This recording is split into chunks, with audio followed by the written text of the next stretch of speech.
aqui, ó, primeiro essas notícias aqui para a gente entrar depois na reação brasileira, né, a essa articulação golpista do Eduardo Bolsonaro e companhia nos Estados Unidos, né? Primeiro isso aqui, ó, o governo Trump ontem emitiu uma nota, né, através do Departamento de Estado dos Estados Unidos, gravíssimo, né, atacando o Moraes. Essa nota foi compartilhada, inclusive, pela Embaixada dos Estados Unidos no Brasil, né? Essa nota diz o seguinte: ela não cita diretamente o Alexandre de Moraes, né? Mas endossa a narrativa bolsonarista de que haveria decisões judiciais contra brasileiros que moram nos Estados Unidos e que isso violaria a soberania dos Estados Unidos, ou seja, tentando vender a ideia de que há uma ditadura judicial no Brasil ou algo do gênero, né? Ou seja, o Departamento de Estado, o governo dos Estados Unidos comprando, né, endossando essa narrativa bolsonarista. Só para reproduzir um trecho da nota aqui, abre aspas. O respeito à soberania é uma via de mão dupla, com todos os parceiros dos Estados Unidos, incluindo o Brasil. Bloquear o acesso à informação e impor multas a empresas sediadas nos Estados Unidos por se recusarem a censurar indivíduos que lá vivem é incompatível com os valores democráticos, incluindo a liberdade de expressão. Isso é um trecho aí da nota divulgada pelo Departamento de Estado dos Estados Unidos e compartilhado pela Embaixada dos Estados Unidos no Brasil. O que eles estão falando aí? Eles estão se referindo às decisões do Moraes, solicitando que plataformas como Twitter, Rumble, etc., bloqueiem contas de brasileiros que estão usando essas plataformas para cometer crime e que são investigados. Um deles, Alan dos Santos, por exemplo, né? Só que o que acontece? As decisões do Moraes sobre isso, né? Elas pedem o bloqueio do Rumble ou do Twitter, o bloqueio dessas contas, no Brasil. Não tem nada a ver com os Estados Unidos. Aqui, no Brasil, quem legisla é o legislativo brasileiro e quem julga é o judiciário brasileiro, né? Não é os Estados Unidos. Então, se o Alan dos Santos quiser continuar postando as bobeiras dele nos Estados Unidos para o público dos Estados Unidos assistir, que poste. O que o Moraes quer proibir é que este conteúdo chegue no Brasil. E aí os Estados Unidos não podem ter ingerência sobre isso, né? Só que os Estados Unidos compram essa versão bolsonarista, né? Divulga essa nota. E aí o governo brasileiro reagiu, né? Houve aí, ontem à noite foi divulgada uma nota do Itamaraty sobre isso, uma nota muito dura, né? Em que o Itamaraty afirma que o governo Trump distorce as decisões do STF. Só para reproduzir um trecho aqui de passar para o Plínio, abre aspas. O governo brasileiro recebe com surpresa a manifestação veiculada hoje pelo Departamento de Estado norte-americano a respeito da ação judicial movida por empresas privadas daquele país para eximirem-se do descumprimento de decisões da Suprema Corte brasileira. O governo brasileiro rejeita com firmeza qualquer tentativa de politizar decisões judiciais e ressalta a importância do respeito ao equilíbrio republicano da independência dos poderes contemplados na Constituição Federal Brasileira. E depois o Itamaraty prossegue falando que o governo Trump distorce as decisões do STF, falando que a liberdade de expressão é um direito fundamental consagrado no sistema jurídico brasileiro, né? E afirma que o Estado brasileiro e suas instituições republicanas foram alvos de uma orquestração antidemocrática baseada na desinformação em massa divulgadas através das redes sociais. A nota cita a tentativa de golpe de Estado em 2022, né? Fala das investigações sobre a tentativa de golpe, enfim. É uma nota que rebate em um tom bem firme essas alegações do Departamento de Estado e também mostra um pouco um ponto de virada aí no tom do Itamaraty, que normalmente é muito mais, né? Como eu posso dizer, tem um tom mais ameno, né, de não buscar conflito, não buscar confronto. Essa nota é uma nota de confronto, né, porque, afinal, a primeira nota, a nota dos Estados Unidos, é uma provocação, é, de alguma maneira, uma ameaça também ao Brasil, né, Plínio? Pois é, Ivan, pois é. Ó, isso aí é interessante, que assim, ontem, antes de sair toda essa troca de rusgas aí entre o governo dos Estados Unidos, né? Porque a embaixada é a representação do governo dos Estados Unidos, né? Ponto.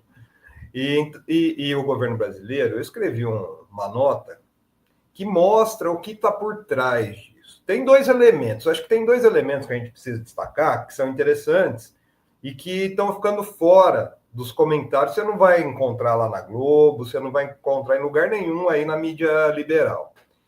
Tem o elemento político, tem sim.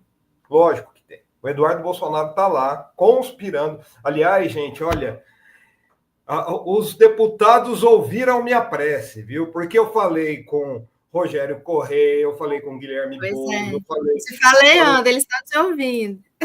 Lindbergh. Então, ontem começaram a reação. Paulo Pimenta, né, que deu um discurso muito forte ontem no plenário também contra o Bolsonaro.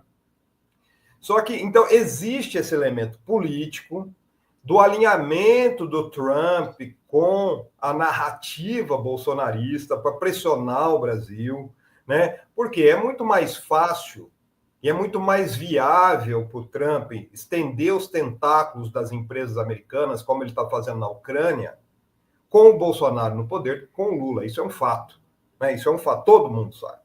Né? Então, é lógico que o Trump ele age em favor da família Bolsonaro, não porque gosta do Bolsonaro, porque tem apreço ao Bolsonaro, porque o Bolsonaro é o mais palatável, é o mais manipulável, né? Como um cachorrinho que ele é do sistema, para atender os interesses dos Estados Unidos no Brasil. Isso é ponto pacífico. Agora, tem uma questão que eu quero trazer aqui, que o Lula ontem, né, abriu a reunião de Sherpas, que são os enviados aí dos BRICS, né? São 11 países atualmente nos BRICS, sendo que os BRICS têm aí, entre os países, China e Rússia. São os dois principais rivais dos Estados Unidos nesse cenário mundial.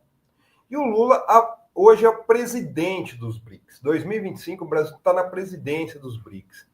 E o Lula abriu duas frentes de batalha diretamente contra o Trump. Né? É bom a gente relembrar, né, Aninha? Por qual motivo? Um dos motivos que resultou no golpe contra Dilma, né? O principal foi a questão, a orquestração em torno dos interesses das transnacionais do petróleo no Brasil. Né? Inclusive com aquela articulação que já vinha sendo feita com Serra, e depois a Dilma fez uma afronta ao instituir aquela PEC que destinava recursos do pré-sal à educação e à saúde no Brasil. Isso foi uma afronta para as empresas transnacionais. A outra foi o avanço nos BRICS da discussão da desdolarização das transações comerciais no mundo. Gente, isso causa um impacto gigantesco na economia dos Estados Unidos. Imagina uma China usando uma outra moeda nas negociações comerciais com a Rússia e com o Brasil, que não seja o dólar, que não passe pelo Fed, que não passe por Nova York. Isso causa um impacto gigantesco na economia dos Estados Unidos. E ontem o Lula falou enfaticamente, né? Eu vou colocar aqui, eu vou só tirar aqui para mostrar aqui, para ler algumas coisas. Qual foi o discurso do Lula ontem? O BRICS continuará a ser peça-chave para que os ideais da Agenda 30, do Acordo de Paris, que o Trump já abandonou, que é sobre o meio ambiente, do Pacto para o Futuro possam ser cumpridos.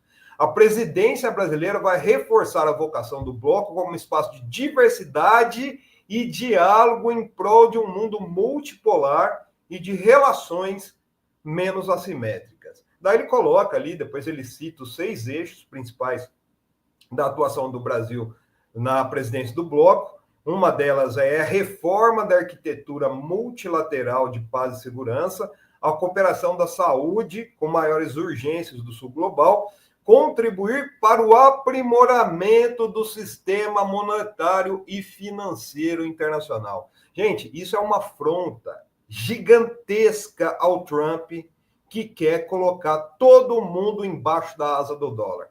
Mas pior, viu, Ana? Pior, viu, Ivan? O que o Lula fez ontem, arquitetou ontem, diretamente com o Alexandre Silveira, ministro de Minas e Energia.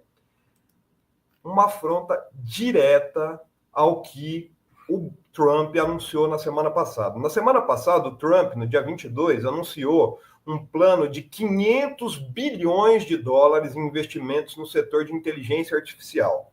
Desse valor aí, 20 bilhões vão ser alocados em data centers. O que são os data centers? Quando a gente fala em nuvem, né, a nuvem, vamos colocar as coisas na nuvem, o pessoal que usa aqui, né, o Google, essas coisas, essas nuvens, elas não são artificiais.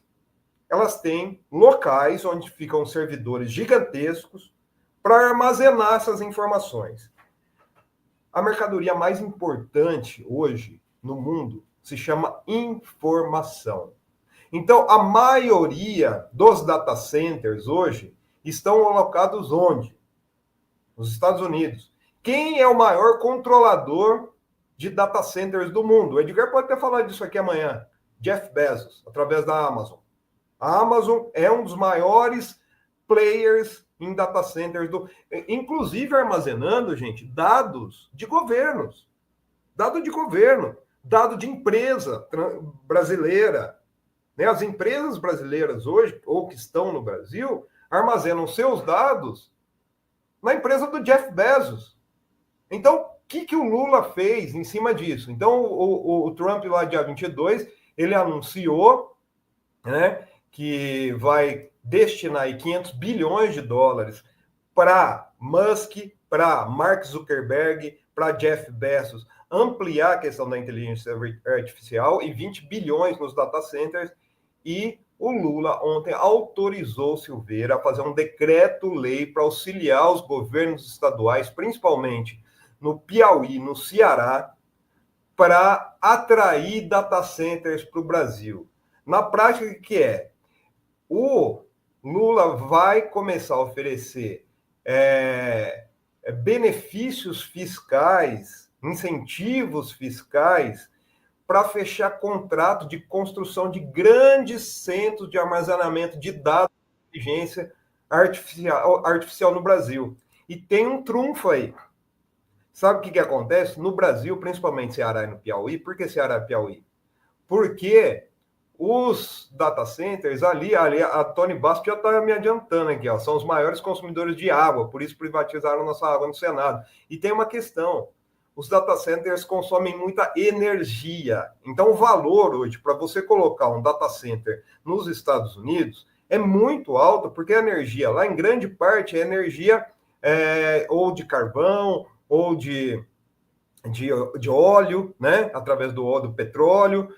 Aqui no Brasil, os incentivos serão dados principalmente através da energia eólica, que o custo é praticamente zero, sai para os estados, né? Energia renovável, que vai ao encontro desse acordo que o Trump ficou de fora em relação ao meio ambiente. Então, o Lula está afrontando diretamente os interesses do Trump com a desdolarização das transações financeiras e também das big techs, com os incentivos para que os data centers venham para o Brasil e não fiquem nos Estados Unidos. Gente, isso aí é uma jogada de mestre, então não é à toa que está vendo. E é interessante que eu escrevi, se vocês forem ver lá, eu escrevi esse artigo por volta de umas 11, 11h30.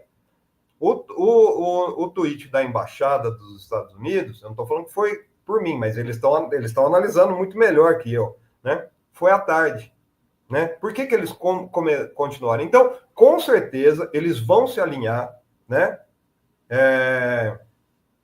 Vão se alinhar aí a narrativa do Bolsonaro, porque é muito mais fácil. Que o Bolsonaro vai fazer o quê com esse projeto? Vai engavetar e vai mandar as informações tudo para os Estados Unidos, viu? E a tendência é a tensão só aumentar, né? À medida que a presidência do Brasil no BRICS também vai avançando, né? A tendência é só aumentar essa tensão aqui em Brasília com os Estados Unidos. Exato. E assim, o Brasil está se colocando ao lado da China, né?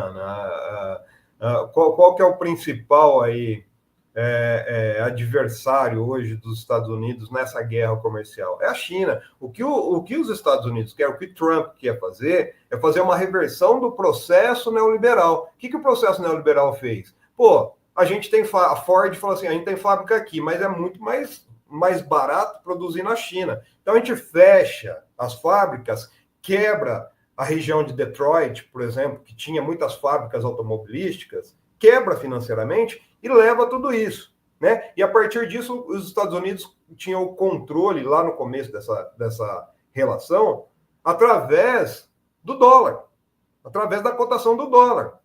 Só que com a desdolarização da economia, isso não vai passar mais pelos Estados Unidos. Então, assim, o Trump, na verdade, toda essa guerra comercial que ele está patrocinando é um desespero, porque os Estados Unidos estão perdendo a hegemonia financeira que tem no planeta, né? Então é lógico que ele vai jogar duro e vai jogar militarmente com isso, né?